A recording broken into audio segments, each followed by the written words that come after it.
कहानी की शुरुआत होती है जैन नाम की एक युवती से, जो समुद्र के किनारे एक सुनसान द्वीप पर बेहोशी की हालात में मिलती है। वह एक दुखद समुद्री हादसे का शिकार हुई है। जैसे ही उसे होश आता है, उसे अपना दोस्त ब्रैड मिलता है, जो बुरी तरह घायल है। जैन उसे बचाने की कोशिश करती है, लेकिन ब्रैड की चोटें इतनी ज़्यादा गहरी होती है कि वह बेचारा वहीं पर दम तोड़ देता है। जैन अब अकेली है।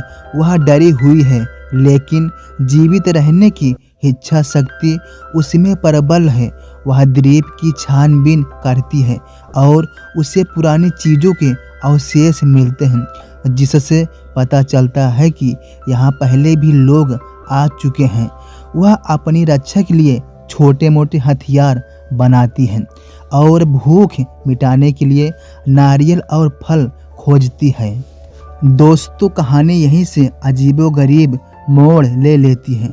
पहली रात जैन के लिए भयानक साबित होती है। जैसे ही अंधेरा होता है, उसे अजीबोगरीब आवाज़ें सुनाई देती हैं।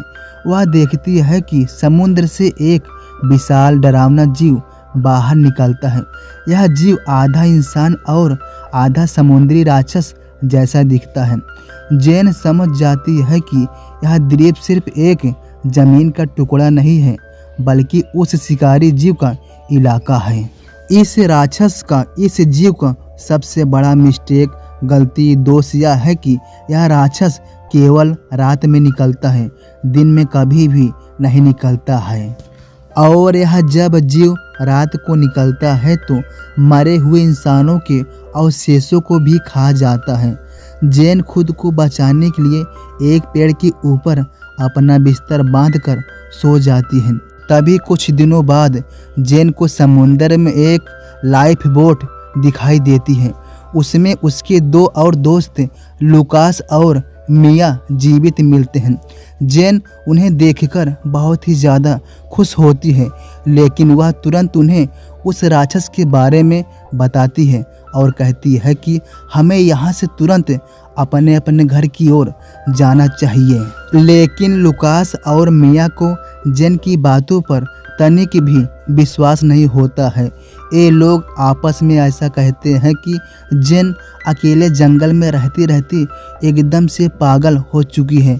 यह कुछ भी बकती है, कुछ भी बोलती है, और ऐसा कहकर ये दोनों आपस में उसका हंसी मजाक उड़ाते हैं और उसकी बातों को तनिक भी सीरियस सच्चाई नहीं लेते हैं। और यही कहकर ये लोग यहीं पर टिकने का प्लान करते हैं। और लुकास जैन पर चिल्लाता है और उसे शांत रहने के लिए मजबूर करता है, लेकिन उसी रात राक्षस फिर से हमला करता है। मिया उस जीव को अपनी आंखों से देख लेती है और डर के मारे उसकी चीख निकल जाती है। राक्षस मिया पर हमला करता है और उसे घसीटकर ले जाता है। अब लुकास को यकीन हो जाता है कि जैन सच कह रही थी। मिया की मौत के बाद लुकास और जैन अकेले रह जाते हैं, लेकिन लुकास अब भी पूरी तरह जैन का साथ नहीं दे पाता है। वह अंदर से टूट जाता है और बहुत ज़्यादा डर जाता है। अब जैन को आइडिया आता है कि वह इस राक्षस से भाग नहीं सकती है, वह इसका शिकार करेगी। इसलिए वह बेचारी अपनी पूरी ताकत और बुद्धि का इस्तेमाल करती है। वह आग जलाती है और आग का जाल बिछाती है। जब राक्षस रात में आता है तो जैन डटकर मुकाबला करती है। वह पत्थरों, लकड़ी के तीखे औजारों और आग का इस्तेमाल करके उस जीव को घायल कर देती है। एक बहुत ही रोमांचक और लड़ाई के बाद में जैन उस जीव के ऊपर अपना सब कुछ धावा बोलकर उसको आखिरकार लास्ट में मारकर गिरा देती है। दोस्तों, ठीक ही कहा गया है कि कभी कभी गुच्छे की आखिरी चाबी भी ताला खोल देती है।